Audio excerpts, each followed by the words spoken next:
قرآن مجید اردو ترجمے کے ساتھ نشریات کے آغاز کا سلسلہ جاری ہے۔ اب تک ہم نے سورہ بقرہ کے اردو ترجمے کو آیت نمبر 150 تک مکمل کیا ہے۔ اب اس کے آگے انشاءاللہ۔ اور تم جہاں سے نکلو مسجد محترم کی طرف سے منہ کر کے نماز پڑھا کرو، اور مسلمانوں تم جہاں ہوا کرو اس مسجد کی طرف رخ کر لیا کرو۔ یہ تاکید اس لیے کی گئی ہے کہ لوگ تم کو کس طرح کا الزام نہ دے سکیں، مگر ان میں سے جو ظالم ہیں وہ الزام دیں تو دیں، سو ان سے مت ڈرنا اور مجھ ہی سے ڈرتے رہنا، اور یہ بھی مقصود ہے کہ تم کو اپنی تمام نعمتیں بخشوں، اور یہ بھی کہ تم راہ راست پر چلو۔ جس طرح اور نعمتوں کے ہم نے تمہیں میں سے ایک رسول بھیجے ہیں، اور جو تم کو ہماری آیتیں پڑھ پڑھ کر سناتے اور تمہیں پاک بناتے اور کتاب یعنی قرآن اور دانائی سکھاتے ہیں، اور ایسی باتیں بتاتے ہیں جو تم پہلے نہیں جانتے تھے، سو تم مجھے یاد کرو، میں تمہیں یاد کیا کروں گا، اور میرے احسان مانتے رہنا اور ناشکری نہ کرنا۔ اے ایمان والو، صبر اور نماز سے مدد لیا کرو، بے شک خدا صبر کرنے والوں کے ساتھ ہے۔ اور جو لوگ خدا کی راہ میں مارے جائیں ان کی نسبت یہ کہنا کہ وہ مرے ہوئے ہیں، وہ مردہ نہیں بلکہ زندہ ہیں لیکن تم نہیں جانتے۔ اور ہم کس قدر خوف اور بھوک اور مال اور جانوں اور میووں کے نقصان سے تمہاری آزمائش کریں گے، تو صبر کرنے والوں کو خدا کی خوشنودی کی بشارت سنا دو۔ ان لوگوں پر جب کوئی مصیبت واقع ہوتی ہے تو کہتے ہیں کہ ہم خدا ہی کا مال ہیں اور اسی کی طرف لوٹ کر جانے والے ہیں۔ یہی لوگ ہیں جن پر ان کے پروردگار کی مہربانی اور رحمت ہے، اور یہی سیدھے رستے پر ہے۔ بے شک کوہ صفا اور مروہ خدا کی نشانیوں میں سے ہے، تو جو شخص خانہ کعبہ کا حج یا عمرہ کرے اس پر کچھ گناہ نہیں کہ دونوں کا طواف کرے، بلکہ طواف ایک قسم کا نیک کام ہے، اور جو کوئی نیک کام کرے تو خدا قدر شناس اور دانا ہے۔ جو لوگ ہمارے حکموں اور ہدایتوں کو جو ہم نے نازل کی ہیں کس غرض فاسد سے چھپاتے ہیں، باوجود یہ کہ ہم نے ان لوگوں کے سمجھانے کے لیے اپنی کتاب میں کھول کھول کر بیان کر دیا ہے، ایسوں پر خدا اور تمام لعنت کرنے والے لعنت کرتے ہیں۔ ہاں جو توبہ کرتے ہیں اور اپنی حالت درست کر لیتے اور احکام الہی کو صاف صاف بیان کر دیتے ہیں، تو میں ان کے قصور معاف کر دیتا ہوں، اور میں بڑا معاف کرنے والا اور رحم والا ہوں۔ جو لوگ کافر ہوئے اور کافر ہی مرے، جو لوگ کافر ہوئے اور کافر ہی مرے، ایسوں پر خدا کی اور فرشتوں اور لوگوں کی سب کی لعنت ہے، وہ ہمیشہ اس لعنت میں گرفتار رہیں گے۔ ان سے نہ تو عذاب ہی ہلکا کیا جائے گا اور نہ انہیں کچھ مہلت ملے گی۔ اور لوگوں، تمہارا معبود خدائے واحد ہے، اس بڑے مہربان اور رحم کرنے کے سوا کوئی عبادت کے لائق نہیں۔ اور لوگوں، تمہارا معبود خدائے واحد ہے، اس بڑے مہربان اور رحم کرنے والے کے سوا کوئی عبادت کے لائق نہیں۔ بے شک آسمانوں اور زمین کے پیدا کرنے میں اور رات اور دن کے ایک دوسرے کے پیچھے آنے اور جانے میں، اور کشتیوں اور جہازوں میں جو دریا میں لوگوں کے فائدے کی چیزیں لے کر رواں ہیں، اور مینا میں جس کو خدا آسمان سے برساتا اور اس سے زمین کو مرنے کے بعد زندہ یعنی خشک ہوئے پیچھے سرسبز کر دیتا ہے، اور زمین پر ہر قسم کے جانور پھیلانے میں اور ہواؤں کے چلانے میں اور بادلوں میں جو آسمان اور زمین کے درمیان گھیرے رہتے ہیں، عقل مندوں کے لیے خدا کی قدرت کی نشانیاں ہیں۔ اور بعض لوگ ایسے ہیں جو غیر خدا کو شریک خدا بناتے اور ان سے خدا کی سی محبت کرتے ہیں، لیکن جو ایمان والے ہیں وہ تو خدا ہی کے سب سے زیادہ دوست دار ہیں۔ اور اے کاش ظالم لوگ جو بعد عذاب کے وقت دیکھیں کہ اب دیکھ لیتے کہ سب طرح کی طاقت خدا ہی کو ہے اور یہ خدا سخت عذاب کرنے والا ہے۔ اس دن کفر کے پیشوا اپنے پیروں سے بیزاری ظاہر کریں گے اور دونوں عذاب الہی دیکھ لیں گے اور ان کے آپس کے تعلقات منقطع ہو جائیں گے۔ یہ حال دیکھ کر پیروی کرنے والے حسرت سے کہیں گے کہ اے کاش ہمیں پھر دنیا میں جانا نصیب ہوتا کہ جس طرح یہ ہم سے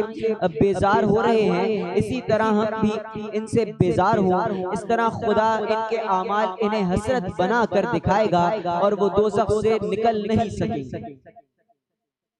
لوگوں جو چیزیں زمین میں حلال طیب ہیں وہ کھاؤ اور شیطان کے قدموں پر نہ چلو، وہ تمہارا کھلا دشمن ہے۔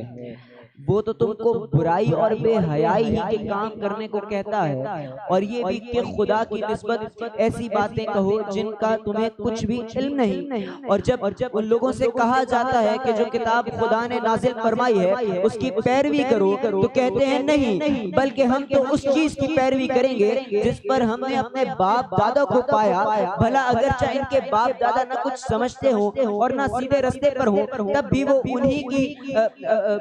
تلقین کیے جائیں گے۔ جو لوگ کافر ہیں ان کی مثال اس شخص کی سی ہے جو کسی ایسی چیز کو آواز دے جو پکار اور آواز کے سوا کچھ نہ سن سکے۔ یہ بہرے ہیں، گونگے ہیں، اندھے ہیں کہ کچھ سمجھ ہی نہیں سکتے۔ اے اہل ایمان، جو پاکیزہ چیزیں ہم نے تم کو عطا فرمائی ہیں ان کو کھاؤ، اور اگر خدا ہی کے بندے ہو تو اس کی ان نعمتوں کا شکر بھی ادا کرو۔ اس نے تم پر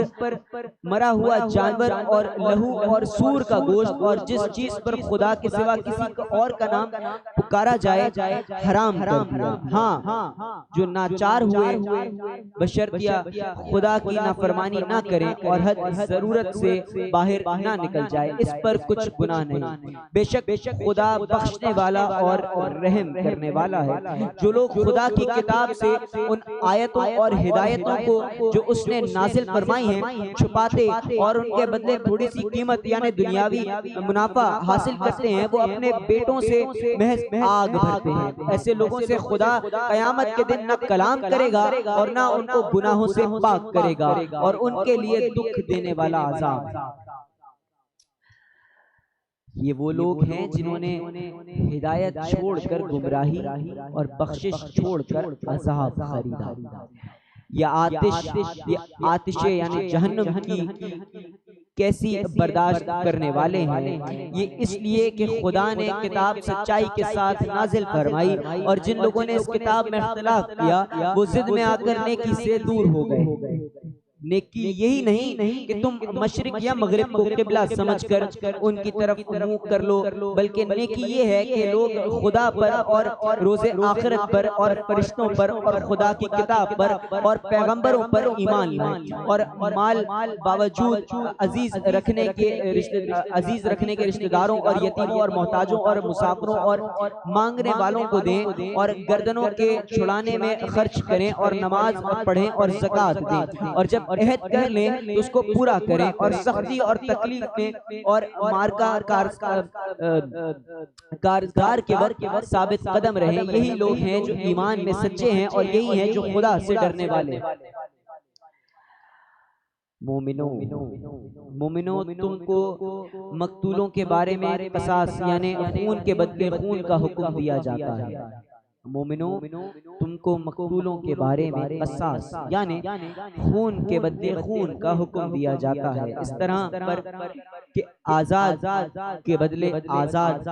مارا جائے، اور غلام کے بدلے غلام، اور عورت کے بدلے عورت، اور قاتل کو اس کے مقتول بھائی کے قصاص میں سے کچھ معاف کر دیا جائے، تو وارث مقتول کو پسندیدہ طریق سے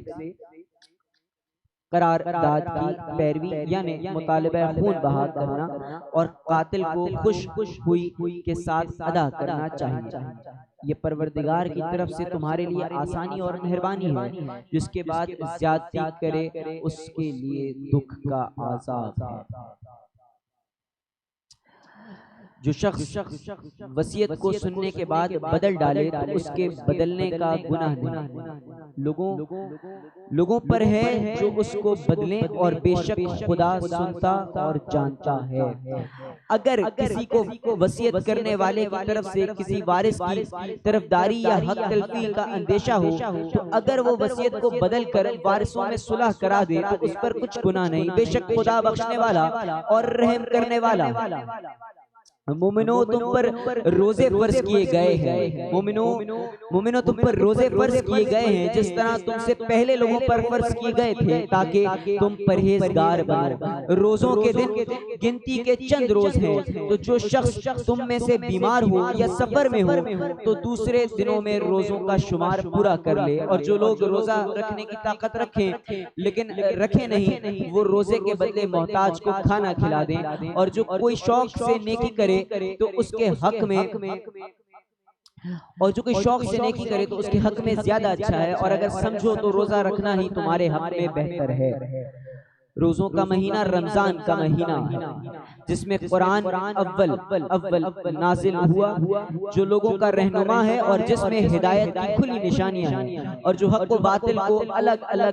کرنے والا ہے۔ تو جو کوئی تم میں سے اس مہینے میں موجود ہو چاہیے کہ پورے مہینے کے روزے رکھے، اور جو بیمار ہو یا سفر میں ہو تو دوسرے دنوں میں رکھ کر ان کا شمار پورا کر لے۔ خدا تمہارے حق میں آسانی چاہتا ہے اور سختی نہیں چاہتا، اور یہ آسانی کا حکم اس لیے دیا گیا ہے کہ تم روزوں کا شمار پورا کر لو، اور اس احسان کے بدلے کہ خدا نے تم کو ہدایت بخشی ہے تم اس کو بزرگی سے یاد کرو اور اس کا شکر کرو۔ اور اے پیغمبر جب تم سے میرے بندے میرے بارے میں دریافت کریں تو کہہ دو کہ میں تو تمہارے پاس ہوں، جب کوئی پکارنے والا مجھے پکارتا ہے تو میں اس کی دعا قبول کرتا ہوں، تو ان کو چاہیے کہ میرے حکموں کو مانیں اور مجھ پر ایمان لائیں تاکہ نیک رستہ پائیں۔ روزوں کی راتوں میں تمہارے لیے اپنی عورتوں کے پاس جانا منع کر دیا گیا ہے، وہ تمہاری پوشاک ہیں اور تم ان کی پوشاک ہو۔ خدا کو معلوم ہے کہ تم ان کے پاس جانے سے اپنے حق میں خیانت کرتے تھے، سو اس نے تم پر مہربانی کی اور تمہاری حرکات سے درگزری فرمائی۔ اب تم کو اختیار ہے کہ ان سے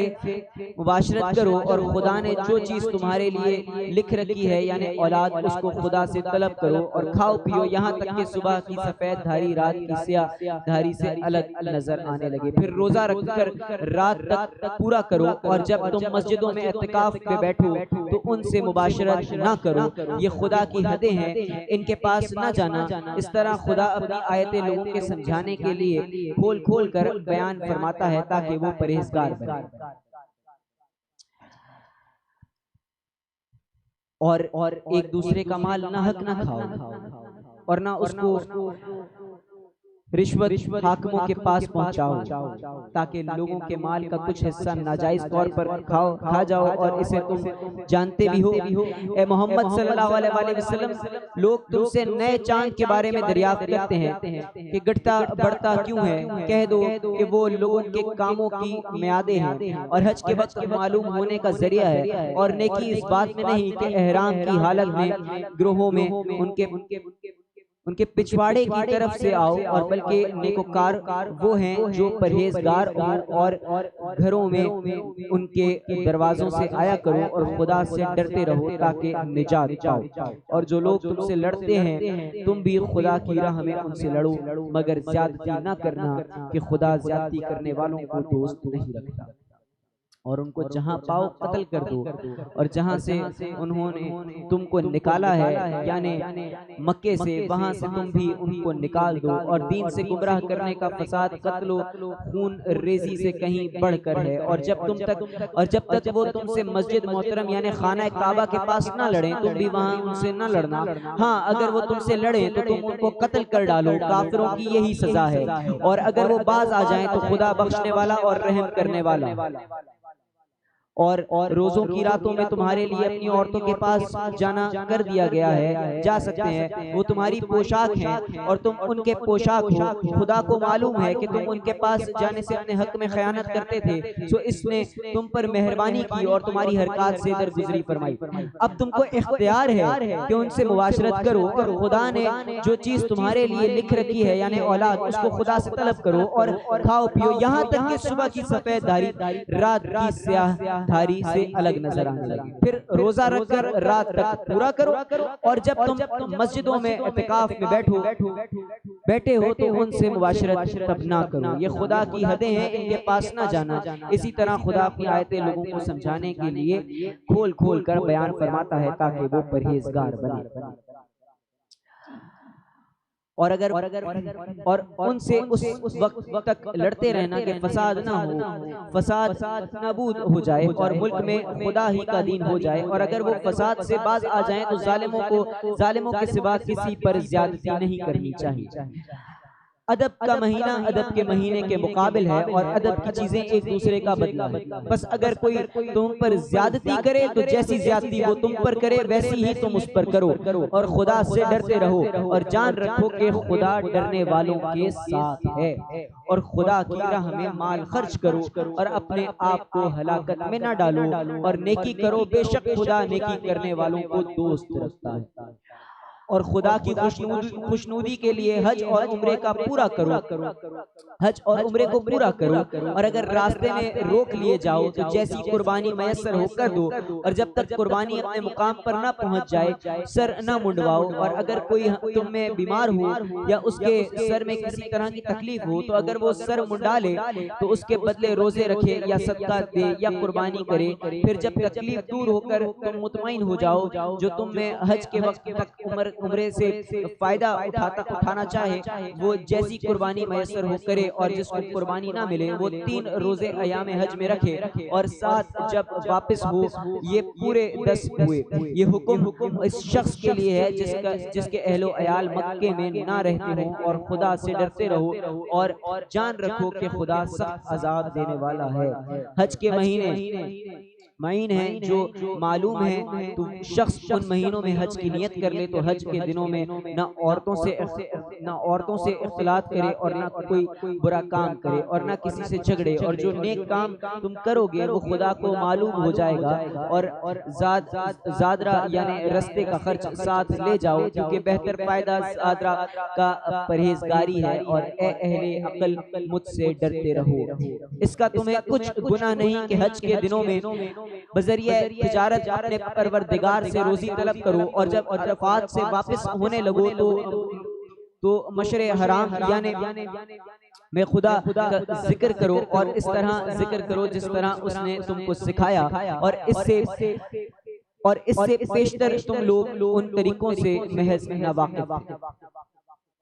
پھر جہاں سے اور لوگ واپس ہوں وہیں سے تم بھی واپس ہو، اور خدا سے بخشش مانگو، بے شک خدا بخشنے والا اور رحمت کرنے والا ہے۔ پھر جب حج کے تمام ارکان پورے کر چکو تو منع میں خدا کو یاد کرو جس طرح اپنے باپ دادا کو یاد کرتے تھے،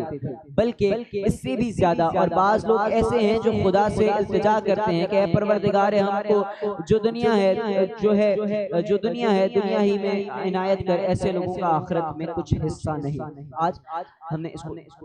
200 آیت مکمل کیا ہے۔ اب پھر انشاءاللہ نشریات جیسے آگے جائے گی تو آپ انشاءاللہ آگے اس کو لے کے جائیں گے۔ ایک وقفے کے بعد انشاءاللہ اپنی خدمت میں دوبارہ حاضر۔